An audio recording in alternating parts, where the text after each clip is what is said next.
জন্মাষ্টমীর দিন এই কাজগুলি ভুলেও করবেন না, হতে পারে মারাত্মক বিপদ। হিন্দু ধর্মে ভগবান শ্রীকৃষ্ণের জন্ম উৎসব মহা ধুমধাম করে পালিত হয়। হিন্দু পঞ্জিকা অনুসারে ভগবান শ্রীকৃষ্ণকে উৎসর্গ করা এই পবিত্র উৎসবটি প্রতি বছর ভাদ্রপদ মাসের কৃষ্ণপক্ষের অষ্টমী তিথিতে এবং রোহিণী নক্ষত্রে পালিত হয়। এই দিনে শ্রীকৃষ্ণের ভক্তরা তার পুজোর জন্য ব্রত পালন করেন। ভক্তরা সারাদিন শ্রীকৃষ্ণের ভজনা কীর্তন করেন। জন্মাষ্টমীর দিন দেশের সমস্ত কৃষ্ণ মন্দিরে ফুল আলোয় সেজে ওঠে। অনেকে বাড়িতেও গোপাল পুজোর আয়োজন করেন। বাল্য গোপালকে সুন্দর করে সাজানো হয়। কৃষ্ণ জন্মাষ্টমীর দিনটি হিন্দু ধর্মে খুবই শুভ বলে মানা হয় এবং এই দিন নিষ্ঠা ভরে কৃষ্ণের পুজো করলে মনের সমস্ত ইচ্ছা পূরণ হয়। তবে এমন অনেক কাজ আছে যেগুলি জন্মাষ্টমীর দিন একেবারে করা উচিত নয়। আসুন জেনে নিন এই দিন কি করবেন ও কি করবেন না। জন্মাষ্টমীর দিন খুব সকালে স্নান করে গোপালের পুজো করুন। পুজোয় বসার সময় অবশ্যই শুদ্ধ বস্ত্র পরুন। বাল্য গোপালের পুজোয় ব্যবহৃত সমস্ত উপকরণ অবশ্যই বিশুদ্ধ হতে হবে। ভগবান কৃষ্ণকে পরিষ্কার জল এবং গঙ্গা জল দিয়ে স্নান করান। শ্রীকৃষ্ণের পুজোয় টাটকা ফুল ব্যবহার করুন।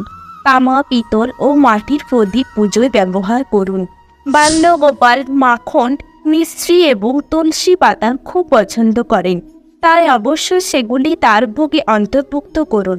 বাল্য গোপালকে সাজানোর জন্য কানের দুল, হাতের পালা, বাঁশি এবং ময়ূরের পালক অবশ্যই ব্যবহার করুন।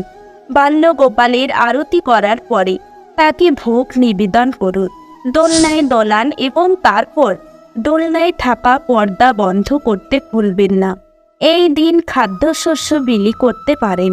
জন্মাষ্টমীর দিন ব্রহ্মচর্য পালন করা অনিবার্য।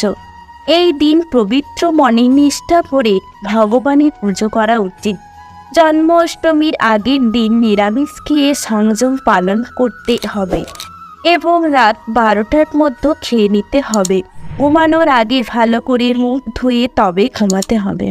জন্মাষ্টমীর দিন সকাল থেকে মধ্যরাত্রি পর্যন্ত উপবাস এবং জেগে থাকতে হবে। এই দিন সবসময় হরিনাম জপ, হরিনাম কীর্তন, শ্রীকৃষ্ণের লীলা শ্রবণ করতে হবে। জন্মাষ্টমীর পরের দিন সকালে স্নান সেরে নির্দিষ্ট সময়ের মধ্যে পারণ মন্ত্র পাঠ করে ভগবান কৃষ্ণের প্রসাদ দিয়ে পালন করবেন। জন্মাষ্টমীর পুজোর শাকের মধ্যে একটু দুধ রাখুন। যদি বাড়িতে বাল্য গোপাল থাকে তাহলে মাংস, মাছ এবং মদ খাওয়া খারাপ আচরণ এবং অধার্মিক কাজগুলো করবেন না। জন্মাষ্টমীর দিন ভুলকেও তুলসী পাতা ছেঁড়া উচিত নয়। বিশ্বাস করা হয় তুলসী ভগবান বিষ্ণুর খুবই প্রিয়, তাই এই দিনে তুলসী পাতা ছেঁড়া শুভ বলে বিবেচিত হয় না।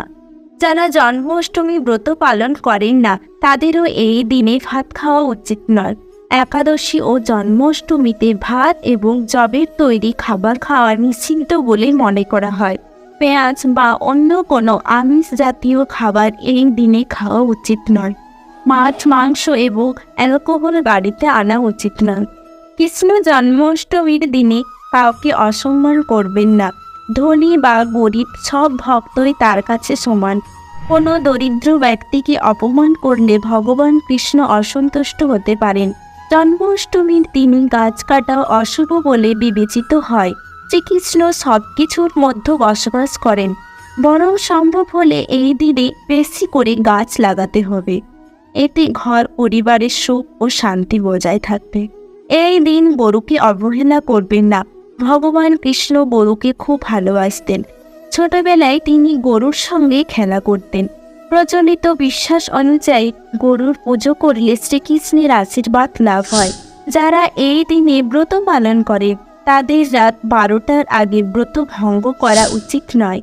তার আগে ব্রত ভাঙলে পূজার ফল পাওয়া যায় না এবং ব্রত অসম্পূর্ণ বলে মনে করা হয়। পুজো শেষ হওয়ার আগে কিছু খাওয়া যাবে না। আজকের ভিডিওটি এখানেই শেষ করলাম। পরবর্তী ভিডিও পেতে আমাদের চ্যানেলটি সাবস্ক্রাইব করে রাখবেন। ধন্যবাদ।